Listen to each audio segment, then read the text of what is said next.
एक बार जब इंद्र तीनों लोकों के राजा बने तो राज्य पाकर के इंद्र को अभिमान आया। हाथी पर बैठ के चारों तरफ इंद्र भ्रमण कर रहे थे।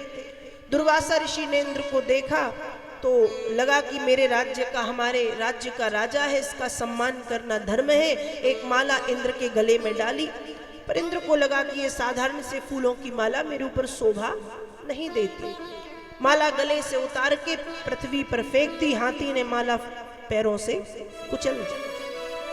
तब दुर्वासा ऋषि को क्रोध आया है कि जिस लक्ष्मी का तुम इतना अभिमान है, जाओ श्राप देता हूं। यदा दुर्वास सहसा पार सेन्द्रालोकांस्त्रयो नृप निःश्रीकांशा भवंस्तत्रो नेषुरिज्या दया क्रिया। जाओ तुम लक्ष्मीहीन हो जाओ।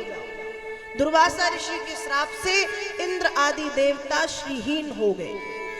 स्वर्ग में देवताओं की जगह राक्षसों ने अपना आधिपत्य स्थापित कर लिया। देवता मारे मारे फिरने लगे। तब ब्रह्मा जी देवताओं को लेकर के भगवान विष्णु की शरण में पहुंचे हैं और फिर श्री हरि नारायण ने कहा है कि हे देवताओं, यदि आप अपना कल्याण चाहते हो तो इस समय तुम्हारा समय बुरा चल रहा है, राक्षसों का समय अच्छा चल रहा है, इसलिए राक्षसों से जाकर के मित्रता करो और उनसे समुद्र मंथन की बात कहो। समुद्र मंथन से निकलेगा अमृत। उनको सारी बात बताना कि अमृत निकलेगा, हम पी करके अमर होंगे। उनको सब सच बताना जिससे वे तुम्हारी सहायता करें मंथन में, क्योंकि मंथन तुम्हारे अकेले के बस का नहीं है। ठीक है, भगवान के कहने पर सारे देवता राक्षसों से जाकर के मित्रता करते हैं। समुद्र मंथन की बात, अमृत की बात सुन के राक्षसों ने साथ दिया।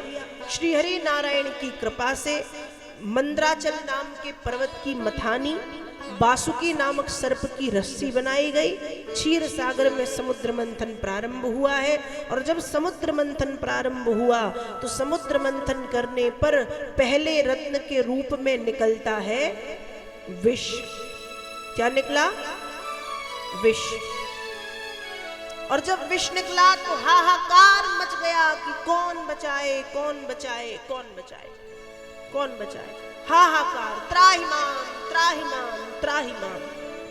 तब सभी देवताओं ने और राक्षसों ने एक स्वर में पुकारा है, अग्ने मुखम ते खिल देवतात्मा क्षितिम विदुरलोक भवांग्रि पंकजम कालम गतिम ते खिल देवतात्मनो दिशस्य करणौ रसनम जनेशम।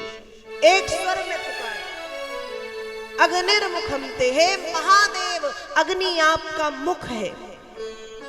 दिशाएं पूर्व पश्चिम उत्तर दक्षिण आग्नेय बाह्य नैऋत्य ईशान ऊर्ध्व अधो, ये दशों दिशाएं आपके कान हैं। पृथ्वी आपके पैर है, जल आपकी जीव है, काल आपकी गति है। आपके कहने पर काल चलता है, दौड़ता है, भागता है, नाचता है। हे सृष्टि के पालक, हे सृष्टि के संहारक बाबा विश्वनाथ, इस उग्र विष से आप हमारी रक्षा करें। एक स्वर में महादेव को बुलाया है, क्योंकि दोनों को पता है यदि इस समय कोई आएंगे तो वो भोलेनाथ आएंगे, वो बड़े सरल हैं। रामचरितमानस में नारद जी पार्वती जी के लिए कहते हैं कि जो तप करे कुमारी तुम्हारी, भावी मैट सकही त्रिपुरारी। दुनिया में किसी में इतनी ताकत नहीं है कि ब्रह्मा के लेख को मिटा सके या बदल सके। स्वयं ब्रह्मा ने जो लिख दिया है और ब्रह्मा जी सोचे कि अब इसको हम थोड़ा सा बदल दें, थोड़ा सा परिवर्तन कर दें, थोड़ा सा सुधार दें, तो ब्रह्मा जी के पास भी वो शक्ति नहीं है। स्वयं नारायण के पास वो सामर्थ्य नहीं है कि ब्रह्मा के लिखे को, ब्रह्मा के लेख को काट सके। पर भावी मेट सकही त्रिपुरारी, केवल भगवान महादेव है जिनके पास वो सामर्थ्य है कि जो यहाँ पर ब्रह्मा जी ने लिखा है उसको मिटा सकते हैं, उसको बदल सकते हैं, उसको सुधार सकते हैं। कौन? भगवान महादेव। इसलिए सबने एक स्वर में पुकारा है कि रक्षा करो। भोलेनाथ प्रकट हुए और भोलेनाथ ने प्रकट होकर के विषपान कर लिया। अब जब विषपान किया तो विचार किया कि इस विष को रखें कहाँ, मुख में रखते हैं तो भोलेनाथ के मुख में सारा संसार समाया है, मुख में रखेंगे तो संसार दुखी होगा, इसलिए मुख से नीचे किया, हृदय तक, हृदय में पहुंचाएंगे तो हृदय में कौन बैठे हैं, राम जी बैठे हैं, और राम जी को कष्ट होगा तो क्या किया जाए, न मुख में रखा न हृदय में पहुंचाया, कंठ में ही रोक लिया और महादेव का कंठ पड़ गया नीला और महादेव हो गए नीलकंठ महादेव।